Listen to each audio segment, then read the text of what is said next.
नमस्कार दोस्तों, राधे राधे, जय श्री राम। आज मैं आप सभी को एकादशी तिथि के बारे में बताने जा रही हूँ। एकादशी तिथि जो है वो कब शुरू होगी और कैसे कैसे क्या होगा। तो जो लोग चैनल पे नए हैं, चैनल को लाइक सब्सक्राइब जरूर कर लीजिएगा। तो जानते हैं, एकादशी तिथि 28 मार्च की सुबह 8:45 से आरंभ हो रही है, जो 29 मार्च को सुबह 7:46 पर ही समाप्त हो जाएगी। तो चूँकि सुबह सुबह 8 बजे तक एकादशी तिथि समाप्त हो जाएगी, तो ज़्यादातर लोग हैं जो एकादशी तिथि है ना, बीच में कन्फ्यूजन वाली तिथि कर दी गई है। तो मुझे लगता है कि दोनों ही दिन लोग करेंगे, सबकी अपनी अपनी मर्जी है, क्योंकि अब दो दिन की तिथि हो रही है।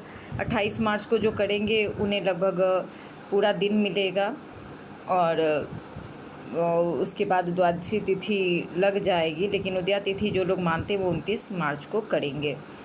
तो आइए जानते हैं कामदा एकादशी व्रत कथा के बारे में। और इस व्रत के बारे में ऋषि ने कामदा एकादशी व्रत का प्रताप बताया और ललिता को इस व्रत को करने के लिए कहा। ललिता ने ऋषि के बताए अनुसार शुक्ल पक्ष की कामदा एकादशी का व्रत किया। कामदा एकादशी का महत्व भगवान कृष्ण ने युधिष्ठिर को सुनाया कि चैत्र नवरात्रि के बाद यह व्रत मनाया जाता है।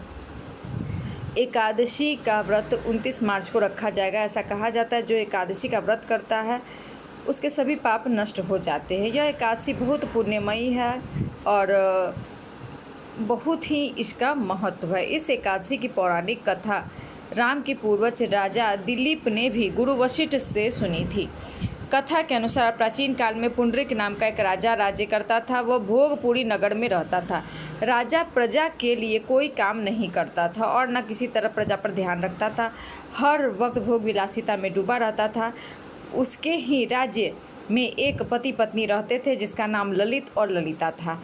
दोनों आपस में सच्चा प्यार करते थे। ललित राजा के यहाँ संगीत सुनाता था। एक दिन राजा की सभा में ललित संगीत सुना रहा था कि तभी उसका ध्यान उसकी पत्नियों की ओर चला गया, बिगड़ता गया। इसे देखकर राजा पुंडरीक का क्रोध 7वें आसमान पर पहुंच गया। राजा इतना क्रोधित हुआ कि उसके क्रोध में आकर ललित को राक्षस बनने का श्राप दे दिया, और राजा के श्राप के कारण ललित मांस खाने वाला राक्षस बन गया। अपने पति का हाल देख ललिता बहुत दुखी हुई और पति को ठीक करने के लिए हर प्रकार से उपाय पूछती रही। ललिता का पति भयंकर मुख वाला विकराल आंखें देखने से मात्र से डरावना लग रहा था। ललिता अपने पति की विकराल आकृति देख मन ही मन बहुत चिंतित हुई। भारी दुख से कष्ट पाने लगी। वह रोती हुई घने जंगलों के पीछे पीछे घूमने लगी। वन में उसे एक सुंदर आश्रम दिखा। ललिता शीघ्र ही वहां पहुंच गई और मुनि को प्रणाम करके उसके सामने खड़ी हुई।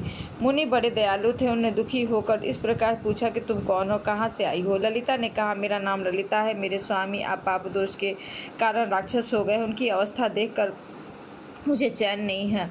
मुझे बताइए कि मैं कैसे उनको ठीक करूं।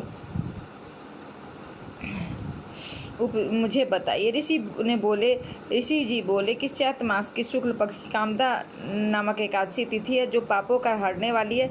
इस व्रत का जो पुण्य है उसे अपने स्वामी को दे डालो। पुण्य देने पर क्षण भर में ही उसके सभी पाप दोष मुक्त हो जाएंगे। मुनि का यह वचन सुन ललिता को हर्ष हुआ। उसने एकादशी को उपवास कर द्वादशी के दिन महर्षि के समीप ही भगवान वासुदेव से अपने पति के उद्धार के लिए यह वचन कहा, मैंने जो कामदा एकादशी का व्रत किया है उसके पुण्य के प्रभाव से तेरी पति का राक्षस भाव दूर हो जाएगा।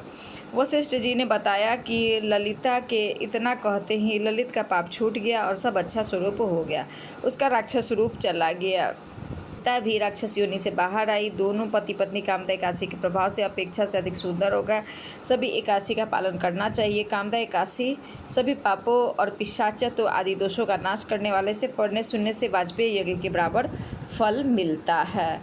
तो ये कामदा एकादशी की व्रत कथा है, और आप लोगों को अच्छी लगी हो तो चैनल को लाइक सब्सक्राइब जरूर कर लीजिएगा। राधे राधे।